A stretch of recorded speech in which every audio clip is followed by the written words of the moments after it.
Et maintenant, je m'entretiens avec le Premier ministre Jean Charest. Monsieur Charest, bonsoir. Bonsoir, Mme Galipeau. Monsieur Charest, il y a beaucoup de Québécois qui sont très déçus ce soir. Il y a beaucoup de gens qui espéraient une entente. Et maintenant, la grande question, c'est qu'est-ce qu'on fait à partir de maintenant, Monsieur Charest?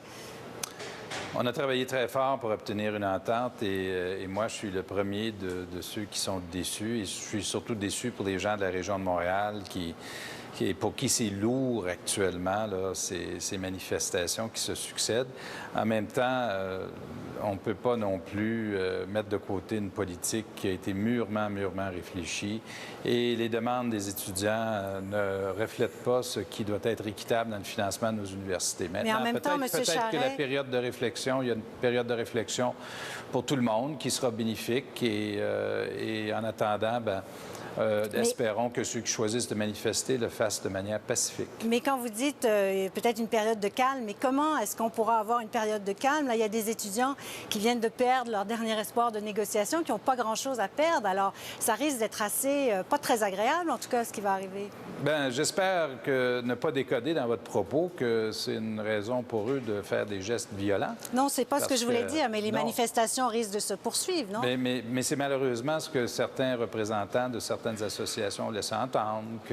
D'ailleurs, on se l'est fait dire autour de la table de négociation par des représentants de la classe C qu'une menace très directe sur l'organisation du Grand Prix de Montréal. Mais M. Nadeau-Dubois a précisé par la suite, M. Charest, qu'il ne menaçait pas la sécurité des personnes. Il voulait dire qu'ils allaient utiliser le Grand Prix pour manifester leur mécontentement.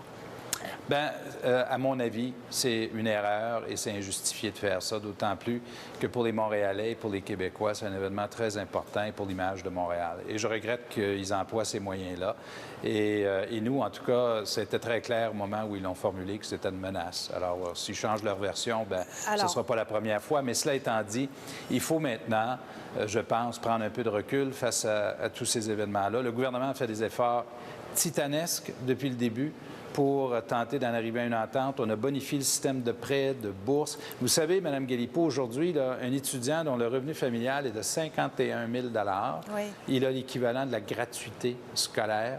Et les étudiants dont le revenu familial est autour de 120 000 ont accès encore à des bourses. Et on a fait, nous, des changements le 5 avril, 27 avril. On est allé de 5 ans à 7 ans. On a fait des pas dans toutes les directions et malgré cela... Oui, et pourtant, ça ne fonctionne pas. On a l'impression que le gouvernement est impuissant à régler cette crise, M. Charest. Ça prend deux personnes pour conclure une entente. Là, ça prend deux parties. Nous avons, reconnaissons-le, largement fait notre part avec une politique où on a les plus bas droits de scolarité au Canada, le régime de prêts et bourses le plus généreux au Canada également. Alors, et 50 des étudiants universitaires vont avoir une aide financière. Il y a, je pense, 62 000 étudiants qui ont une bourse qui est équivalent à la hausse des droits de scolarité ou plus. Vous savez, c'est les contribuables québécois qui payent pour ça, Mme Galipeau. Je comprends, M. Charest, mais est-ce que vous reconnaissez qu'il y a quand même une crise sociale assez grave au Québec en ce moment et qui risque de durer tout l'été? Alors, je répète, qu'est-ce que vous allez faire maintenant?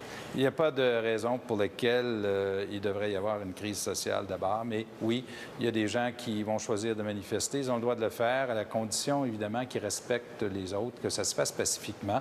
Maintenant, il y aura des élections au Québec d'ici les 18 prochains mois, Mme Galipeau. Pas cet été, M. Charest? Bien, dans je ne suis pas la première à vous poser la question. Puis, dans le contexte où on est aujourd'hui, puis on n'a jamais à jour et terre, il n'y a jamais été question pour nous de travailler sur ce dossier-là dans le contexte d'une élection. Cela étant dit, il y en aura dans 18 mois. Et c'est à ce moment-là, je pense qu'ultimement, que les Québécois auront à se prononcer sur deux visions de l'avenir du Québec.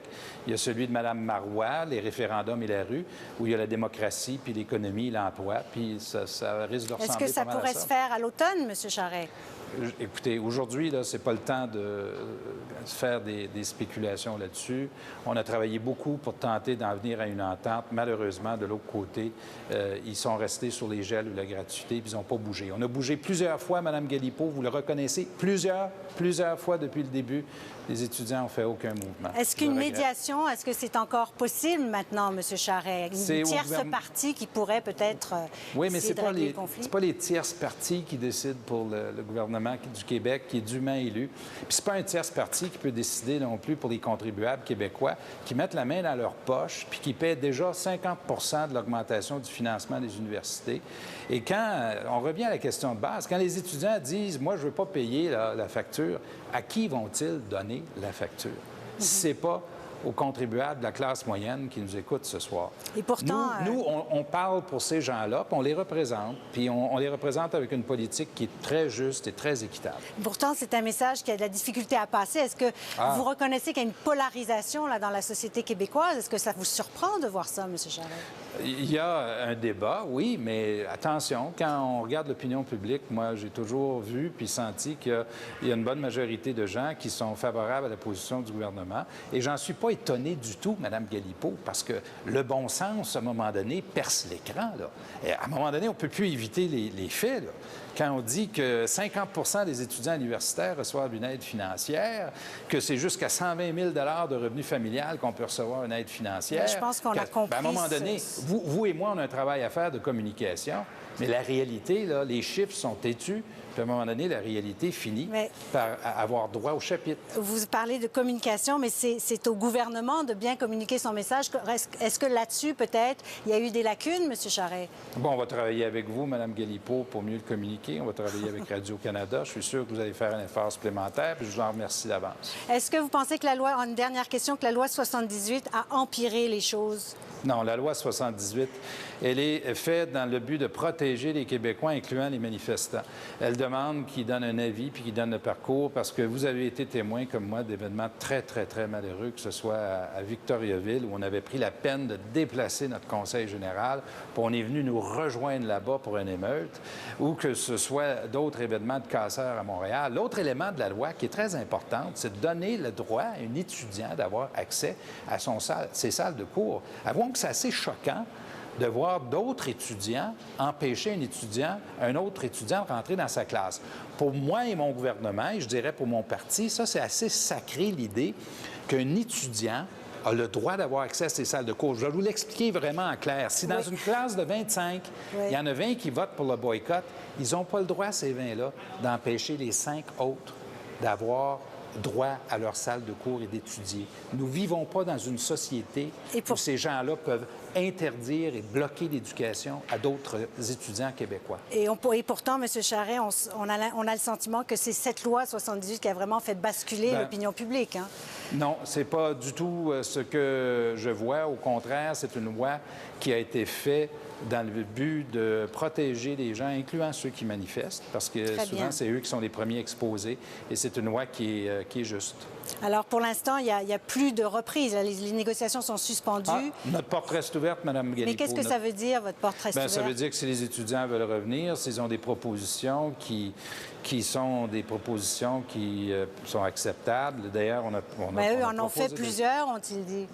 Pardon, je fais un peu le bilan, là. Attention, là, depuis quoi, le 5 avril, le 27 avril? Oui, mais depuis les 4 derniers jours, M. Charest, ils ont fait des propositions. Ils ont fait des propositions qui équivalent à des moratoires et à des gels des frais de scolarité, Mme Galipeau. C'est ça qu'ils font.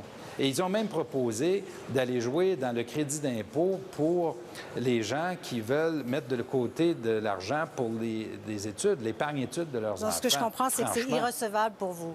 Ben non, on ne va pas commencer à jouer dans les épargne-études de nos familles qui vous écoutent ce soir quand même. On ne va pas aller charcuter ça pour l'avenir de nos enfants. Ça a été fait pour les familles de classe moyenne pour mettre de l'argent de côté pour l'éducation de leurs enfants. Puis eux proposent d'aller mettre la main là-dedans. Non, on n'acceptera pas ça.